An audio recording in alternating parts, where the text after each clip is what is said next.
मित्रों, एक ऐसी स्त्री के साथ संभोग करने से पाप नहीं होता है। प्रिय दर्शकों, एक समय की बात है जब माता लक्ष्मी भगवान श्री हरि विष्णु के पास आईं। माता लक्ष्मी ने भगवान से कहा, हे प्रभु, आज जब मैं मृत्युलोक पर भ्रमण कर रही थी तो मैंने देखा कि कई पुरुष दो दो या तीन तीन स्त्रियों से संबंध रखते हैं। हे प्रभु, क्या यह उचित है? क्या यह पाप नहीं है? कृपया मेरी जिज्ञासा शांत करें। भगवान विष्णु ने मुस्कुराते हुए उत्तर दिया, हे लक्ष्मी, आज आपने जो प्रश्न किया है वह न केवल तुम्हारे लिए बल्कि संपूर्ण मानव जाति के लिए अत्यंत महत्वपूर्ण है। मैं तुम्हें एक ऐसी कथा सुनाऊंगा जो न केवल इस प्रश्न का उत्तर देगी बल्कि धर्म, आचरण और न्याय का सही मार्ग भी दिखाएगी। इस कथा का श्रवण करने से समस्त पाप नष्ट हो जाते हैं और व्यक्ति को मोक्ष की प्राप्ति होती है। ध्यानपूर्वक सुनो। प्राचीन काल की बात है जब मध्य देश की एक समृद्ध नगरी पर राजा धर्मपाल का शासन था। राजा धर्मपाल न्यायप्रिय और धर्मपरायण थे। उनकी पत्नी रानी सुकन्या अपार सौंदर्य और गुणों की धनी थी। राजा और रानी के बीच प्रेम और समर्पण की अद्वितीय मिसाल थी। उनके राज्य में सुख शांति थी, परंतु एक अभाव ने उन्हें और उनकी प्रजा को चिंतित कर रखा था। राजा और रानी के कोई संतान नहीं थी। राजा धर्मपाल और रानी सुकन्या ने संतान प्राप्ति के लिए हर संभव प्रयास किए। वेद पुराणों के ज्ञाता ब्राह्मणों को बुलाकर अनुष्ठान और यज्ञ कराए गए।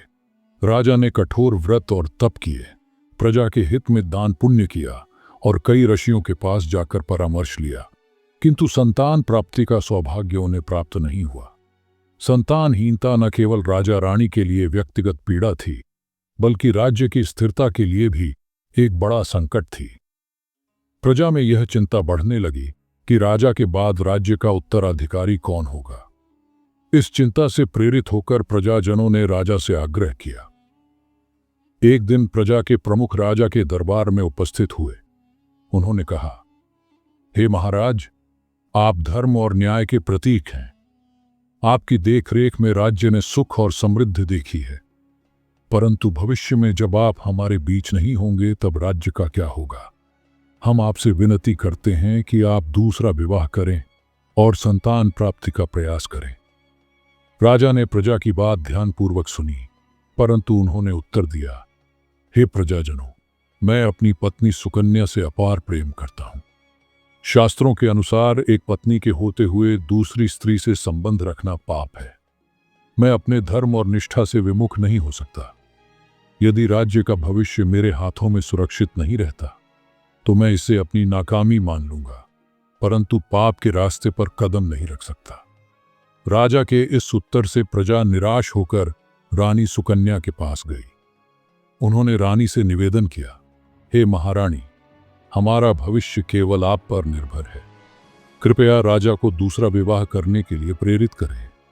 आपके बिना यह राज्य अनाथ हो जाएगा। रानी सुकन्या ने प्रजा के दुख और चिंता को समझा। वह स्वयं भी राज्य की भलाई के लिए चिंतित थी। उन्होंने राजा से बात करने का निर्णय लिया।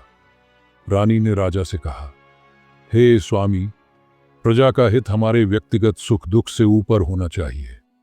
मैं आपसे आग्रह करती हूं कि आप दूसरा विवाह करें। मुझे इस निर्णय से कोई कष्ट नहीं होगा। मैं आपकी खुशी में ही अपनी खुशी देखती हूं। राजा धर्मपाल, जो अपनी पत्नी के प्रति अत्यधिक प्रेम और सम्मान रखते थे, ने उत्तर दिया, हे प्रिय, तुम्हारी भावना का आदर करता हूं, परंतु मैं शास्त्रों का ज्ञाता हूं और जानता हूं कि दूसरी स्त्री से संबंध रखना धर्म के विरुद्ध है। यह मेरे लिए असहनीय होगा। तुम्हें इस निर्णय से दुख होगा और मैं अपने धर्म को नहीं त्याग सकता। राजा धर्मपाल के इस आचरण को उनके स्वर्गीय पूर्वज देख रहे थे। वे चिंतित थे कि संतानहीनता के कारण उनका वंश समाप्त हो जाएगा। एक रात राजा ने स्वप्न में अपने पूर्वजों को देखा। पूर्वजों ने कहा, हे पुत्र, तुम्हारे इस व्यवहार से हमारा वंश समाप्त हो रहा है। हमें नरक में कष्ट भोगना पड़ेगा। पुत्र ही माता पिता का उद्धार करता है।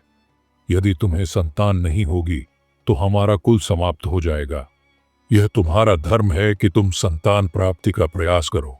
राजा ने उत्तर दिया, हे पूर्वजों, मैं आपकी पीड़ा समझता हूं, किंतु दूसरा विवाह करना शास्त्रों के अनुसार पाप है। मैं यह पाप करने के लिए तैयार नहीं हूं। यदि मेरे इस निर्णय से वंश समाप्त होता है तो यह मेरी नियति होगी। राजा के पूर्वजों ने यमराज से प्रार्थना की और अपनी समस्या बताई। यमराज ने उनकी प्रार्थना सुनकर राजा धर्मपाल से मिलने का निश्चय किया। उन्होंने साधु का वेश धारण किया और राजा के दरबार में पहुंचे। साधु को देखकर राजा ने उनका आदर सत्कार किया और पूछा, हे महात्मा, आप कौन हैं और किस उद्देश्य से हमारे राज्य में पधारे हैं? साधु ने उत्तर दिया, हे वत्स, मैं यमराज हूं। तुम्हारे पूर्वजों ने मेरी शरण ली है। वे तुम्हारे संतानहीन होने के कारण अत्यंत दुखी हैं। शास्त्रों में कहा गया है कि पुत्र के बिना मनुष्य को सद्गति नहीं मिलती। तुम्हें संतान प्राप्ति का प्रयास करना चाहिए। राजा ने उत्तर दिया, हे धर्मराज, मैं अपने धर्म और निष्ठा से विमुख नहीं हो सकता। दूसरा विवाह करना मेरी अंतरात्मा स्वीकार नहीं करती। यमराज ने समझाया, हे वत्स, यदि तुम्हारी पत्नी स्वयं दूसरा विवाह करने की अनुमति देती है तो यह पाप नहीं है। शास्त्रों में कहा गया है कि यदि एक पत्नी से संतान न हो और वह स्वयं पति को दूसरा विवाह करने की अनुमति दे तो यह कार्य धर्म और न्याय के अनुरूप होता है। तुम्हारा यह कर्तव्य है कि तुम अपने पूर्वजों और वंश की रक्षा करो। यमराज के वचनों ने राजा को संतोष दिया। उन्होंने अपनी पत्नी सुकन्या से पुनः बात की और उनसे अनुमति मांगी। रानी सुकन्या ने बड़े हृदय से इस निर्णय को स्वीकार किया और राजा को दूसरा विवाह करने की अनुमति दी। राजा ने दूसरा विवाह किया। शीघ्र ही उन्हें एक सुंदर और गुणवान पुत्र रत्न की प्राप्ति हुई। उनके जीवन में अपार खुशी लौट आई। उनकी प्रजा आनंदित हुई और राज्य में उत्सव मनाया गया। स्वर्गलोक में उनके पूर्वज इस समाचार से प्रसन्न हुए। उन्होंने यमराज को धन्यवाद दिया और राजा धर्मपाल को आशीर्वाद दिया। भगवान विष्णु ने कथा समाप्त कर माता लक्ष्मी से कहा, हे देवी, यह कथा मानव जाति को यह सिखाती है कि धर्म और शास्त्रों का पालन करते हुए सही निर्णय लेना चाहिए। सत्य और धर्म का मार्ग ही मोक्ष का मार्ग है। प्रिय दर्शकों, यह कथा हमें धर्म आचरण और न्याय का महत्व सिखाती है। आपको यह कथा कैसी लगी? अपने विचार कमेंट में लिखें। जय श्री कृष्ण।